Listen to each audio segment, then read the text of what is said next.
Connections. It's crazy to think how some things are all interconnected, both in time and geography. Today we'll talk about the South Bay interconnectivity of diving, wetsuits, surfing, body glove, Hollywood, and a theme park, all on PCZ TV. PCZ TV. Now, despite what you see on Baywatch, the waters of SoCal are cold. In the early days of surfing, the surfers eschewed the wetsuit. It was for sissies, or divers. Now, warning, we'll be jumping around in time a bit, so fasten your seatbelts. And let's start with divers. Now, folks have been diving forever. The technology for a long time was hard hat diving. Their suits were rubberized over cloth and they were tethered to the surface air source.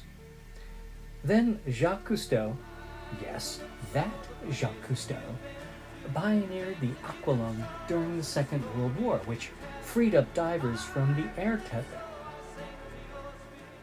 And speaking of the war, underwater swimmers, or frogmen as they were known back then, they were super active in the war. And they either used the same material as hard hat divers or used just a simple layer of rubber. So now we flash forward to the South Bay. Back to the future of 1952. It's just a jump to the left. Al Tillman, the director of sports for the Los Angeles County Department of Parks and Recreation, informed his boss that a new sport, scuba diving, is becoming popular. Now, he had bumped into some scuba divers in Palos Verdes, and based on his experience, he recommended that the Parks and Rec group get involved and provide training classes. So in 1954, Tillman and LA County lifeguard Bev Morgan, who was one of the founders of Dive and Surf in Redondo, created the LA County Parks and Rec Underwater Instructor Certification Course. It was the world's first civilian training program. Now in 1959, the name was changed to the National Association of Underwater Instructors, or NAUI. In a weird irony, despite one of their founders starting NAUI, Dive and Surf is a PADI facility. The way I see it, if you're gonna build a time machine into a car, why not do it with some style? And it's back to 1955. This year saw a breakthrough in modern wetsuit design. UC Berkeley professor Hugh Bradner was working with the US Navy and hit on the idea to use neoprene in a wetsuit. However, the raw neoprene tore easily, so in that state it really wasn't suitable. And the Navy was worried that the sonar signature of a wetsuit wearer would be higher than normal, so they passed on the idea. Oh no! Anyway. So Bradner slowed his development and never patented his design, leaving the door open for others to follow. Now here is where it gets fuzzy. Because in one of those weird historical moments, both Jack O'Neill in 1952 and the Maestro brothers in 1953 both started using neoprene to make wetsuits, but with a difference. You see, both O'Neill and Maestro claim to have developed the idea of nylon layers over the neoprene, and they both also claim to have come up with the idea of some sort of different sewing method for neoprene, which I don't actually understand completely, but apparently makes a really big difference. Who was first? It was one of those situations where discoveries sort of happened more or less simultaneously. So I say, we better fight to resolve the claim. And Bradner can be the ref. Anyway, the Dive and Surf team and their, quote, first practical commercial wetsuit, unquote, the Dive and Surf Thermocline, was exceedingly popular. These suits were more suitable and flexible for surfing. In 1965, Dive and Surf founded Body Glove as the brand name of their wetsuits. Now, wait a second. I forgot something in the story. What about Hollywood? What about theme park?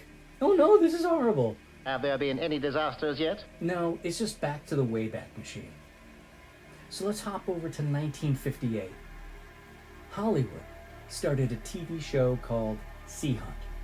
It starred Lloyd Bridges as Mike Nelson, freelance scuba diver, former Navy frogman, and current member of the Coast Guard Auxiliary. So given the show's location, Mike Nelson was probably part of Flotilla 1205 out of King Harbor. And Lloyd Bridges? Well, he was part of the Coast Guard and later the Coast Guard Auxiliary. And for more information on joining the Coast Guard Auxiliary, please visit their page. And we're back! Now, Dive and Surf provided wetsuits for the TV show, and Connections, actor Lloyd Bridges was the first honorary NAUI instructor, NAUI being influenced by early Palos Verdes divers. Sea Hunt filmed in Palos Verdes. The show ran for 4 seasons with 155 episodes, most on YouTube, by the way, if you want to see them. Sometimes featuring some soon-to-be famous folks like Leonard Nimoy, Robert Conrad, Larry Hagman, and Jack Nicholson. Here's Johnny.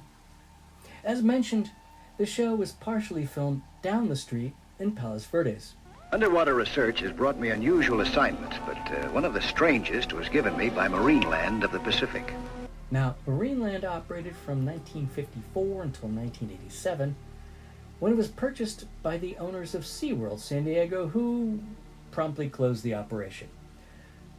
But during its time, it was often used as a location shoot by Hollywood, such shows as The Beverly Hillbillies, The Munsters, The Partridge Family, The $6 Million Man, Emergency, which, by the way, has some South Bay connections too, Wonder Woman, and The A-Team, and more. And now for something completely different. Well, let's head over on to today.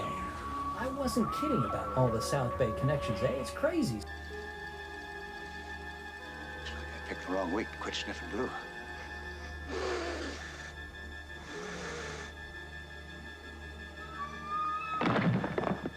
So Dive and Surf. Well, it's still in its location in Redondo Beach. Marineland of the Pacific is long gone and redeveloped into the Terranea Resort Hotel. But at Terranea, they pay homage to Sea Hunt with their casual dining experience named after Mike Nelson as Nelson's. Now get ready for some cool connections. You see, Sea Hunt was famous for Lloyd Bridges sharing some environmental message at the end of each show.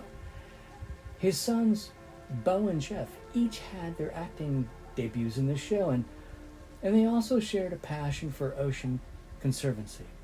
Bridges' sons, Bo and Jeff, both served in the Coast Guard and Coast Guard Reserve. So Terranea respected the passion for the environmentalism and included the Bridges family in the planning of Nelson's. They constructed the building using only stones quarried on site and keeping as much of the original foliage as possible. Inside, they have many slices of Sea Hunt, from the comic books to photos.